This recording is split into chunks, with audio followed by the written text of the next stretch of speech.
My name's Dylan Pietsch. I play for New South Wales Waratahs. I'm 24. I identify as a Wiradjuri man and a First Nations person of Australia. Yeah, so I grew up, I was born in Riverina, raised in Leeton and on Wiradjuri country. That's where we're here today. We're at the Wiradjuri Reserve in Wagga Wagga.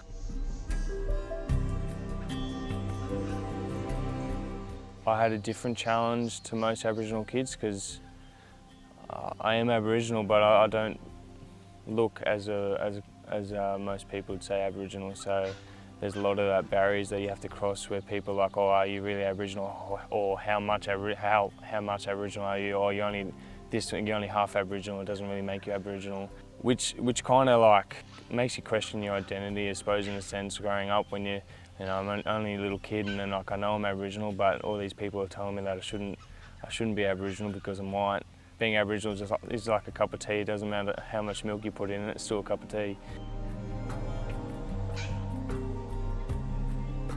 When I went to a school that kind of made me disconnected, I really had like a hole in my heart, I suppose, without sounding too cliche, that needed to be filled, and I tried to fill that.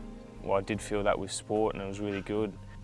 I think I was too emotionally invested in it, and it kind of, the thing in my life that was the one thing that would go well in was going pretty bad, and I genuinely couldn't tell you who I was or what I stood for or why I was playing rugby or anything like that, and it kind of just went to a point where I tried to take my own life. And then speaking with Dad was pretty crazy in terms of he'd been going through the same thing. What got me out of that was having my dad around me, having that voice, and then really kind of connecting to who I was, and my Aboriginality was a big part of that.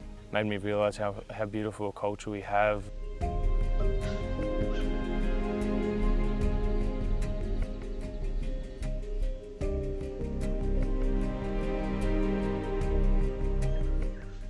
Yeah, we're doing a smoking ceremony today. It's a really cool thing to be able to do it. I think it'll be my brother's first smoking, which is a really special moment to be a part of. It's a pretty big mob. It's really good to have them all together. We don't really get together as a group too much, so it's pretty cool when we are together.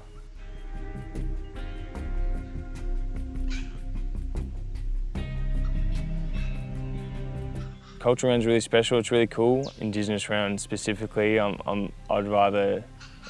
It's a bit different, but I'd rather not have a round. I'd rather just have it expressed throughout the whole season, but it's where we are at the moment, and I think it's a really cool thing to do, and it's a small stepping stone to where we want to be. Rugby can learn a lot. We can learn about law, just having connection with everything around you, being present, really being grounded in everything you do. I really want to create change where we genuinely have an interest and a care to acknowledge Aboriginal culture and really want to embrace it.